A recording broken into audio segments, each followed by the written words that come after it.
Selamat malam saudara-saudara sekalian. Perkenalkan, nama saya Otto. Ya, saya adalah angkatan Longivitologi tahun 2018. Ya, sudah 5 tahun yang lalu. Ya, perkenalan saya dengan Longivitologi ini adalah di 2018 itu saya mengantar istri saya ke posko Selanjana pimpinan Sejaya Yunita. Ya, istri saya keluhannya adalah trigger finger. Ya, mungkin banyak dari kita pernah ada keluhan seperti itu. Berapa kali terapi ke sana. Kebetulan setelah diterapi 2018, yaitu bulan Oktober tanggal 15 sampai 20 ada kelas. Saya diajak oleh Sejaya Yunita untuk ikut kelas. Saya pada saat itu masih menolak, karena saya ini adalah orang yang sangat tidak percaya kepada sesuatu yang namanya pengobatan alternatif. Saya hanya percaya kepada sesuatu yang bersifat medis. Jadi saat itu saya abaikan, dan setelah itu kebetulan anak saya yang kuliah dari Jakarta 2018 pulang ke Jambi membantu saya memutuskan untuk ikut kelas ini dengan suatu tujuan apa? Di rumah saya punya adik yang cerebral palsy. Ya, kalau cerebral palsy tahu ya, pernah dengar ya? Adik saya ini hanya berbeda umur dengan 1 tahun dengan saya. Di 1 September 2017, adik saya ini terjatuh saat dia lagi buang air kecil. Adik saya ini nggak bisa jalan. Kalau orang cerebral palsy itu jalan nggak bisa, ya, dia hanya terbaring, duduk di kursi roda, bicara nggak bisa, ya, semua harus dilayani. Yaitu dia fraktur humerus kanan, ya, fraktur humerus kanan, yaitu kita punya tangan ini yang kiri ada ruas yang patah. Nah, ini kalau mau lihat ini ada fotonya ya. 2017 dia patah. Ini adalah tulang yang paling besar di antara tangan ini. Jadi setelah itu patah 1 September saya bawa ke tukang urut langganan saya. Jadi oleh tukang urut itu malam-malam saya bawa, dia diikat, dikasih bambu. Besoknya saya bawa lagi. Kata ibu tukang urut, ini nggak bisa, ini biarkan tangannya selalu bergetar, nggak bisa, termasuk ke rumah sakit.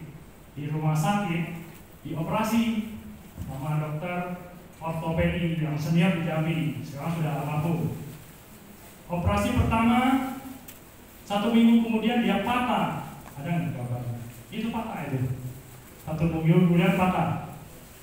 Itu operasi pertama, seminggu kemudian. Dan saya minta tolong lagi sama dokter ortopedi ini, minta tolong loh, operasi kembali, dipasang lagi pen yang lebih besar dan dipasang sebuah alat khusus karena dia selalu bergoyang-goyang begitu. Ya, 2017 3 minggu saya rawat di rumah sakit sendirian. Saya sempat stres waktu itu. Ya. Setelah itu berobat jalan hampir 1 tahun sampai di 2018. Pertama tiap bulan kontrol, 3 bulan sekali sampai 1 tahun. Karena orang cerebral palsy itu dia punya pertumbuhan tulangnya itu sepertinya tidak mungkin lagi. Jadi dia kalau orang patah itu ya biasanya bisa tumbuh sendiri, tulangnya bisa tumbuh. Ini nggak mau tumbuh. Inilah salah satu memotivasi saya untuk belajar longivitologi, dan saya mantapkan, saya ikut kelas 2018.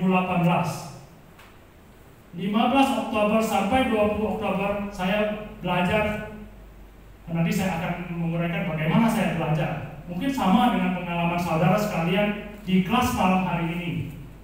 Ya, saya belajar dengan sungguh-sungguh. Tanggal 21 saat 20 Oktober kan selesai, 21 Oktober saya langsung praktek. Saya terapi di rumah adik saya pertama 15-20 menit. Pada awalnya benar-benar 20 menit itu seperti 2 hari. Ya, 20 menit itu seperti 2 hari. Karena belum terbiasa kan. Tapi saya sangat sayang sama adik saya yang satu ini. Karena kasih sayang saya terus belajar, saya terus satu hari 20 menit, sampai saya bisa menerapi dia 1 jam. Dan saya merapi adik saya ini bukan 1 atau 2 hari. Sampai hari ini saya tetap menerapi dia.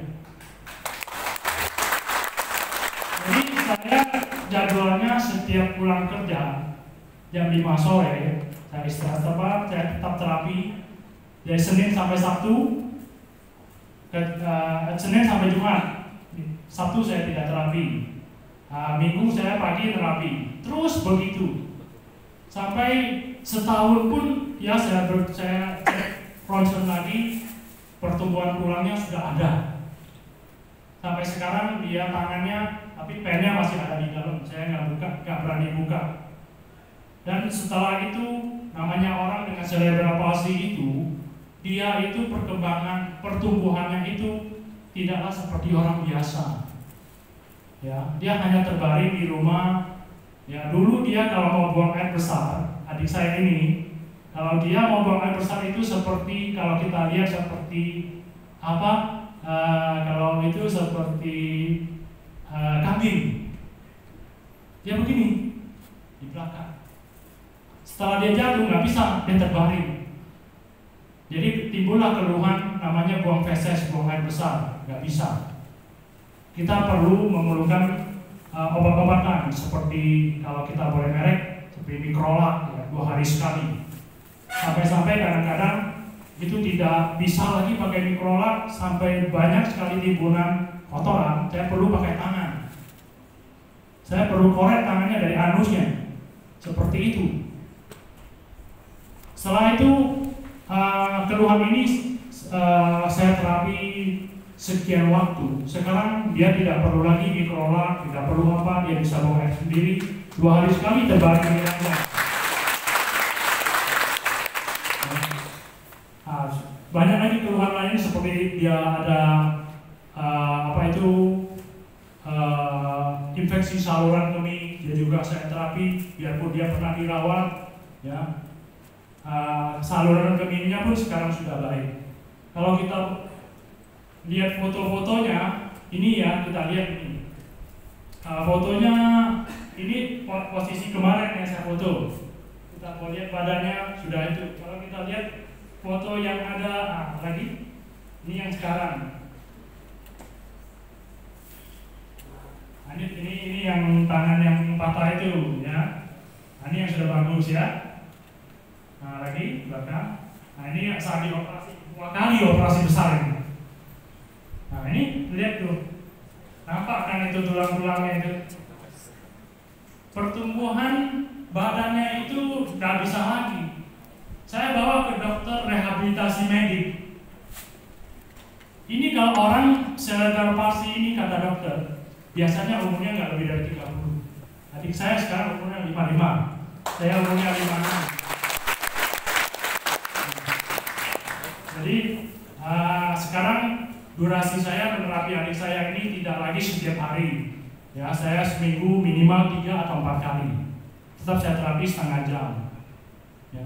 Kadang-kadang dia bilang, kok saya dia nggak bisa bicara, tapi dia bisa menunjuk. Ya. Kalau saya terapi, dia kalau mau buang air besar susah, saya terapi di mana? C2 dan C3. Besoknya dia buang air lancar.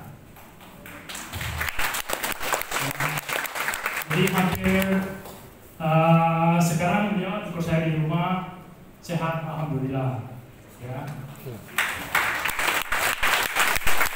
Jadi kalau mengenai pengalaman saya di Logi Fitologi, saya boleh cerita sedikit buat kita sekalian. Ya. Pada awal saya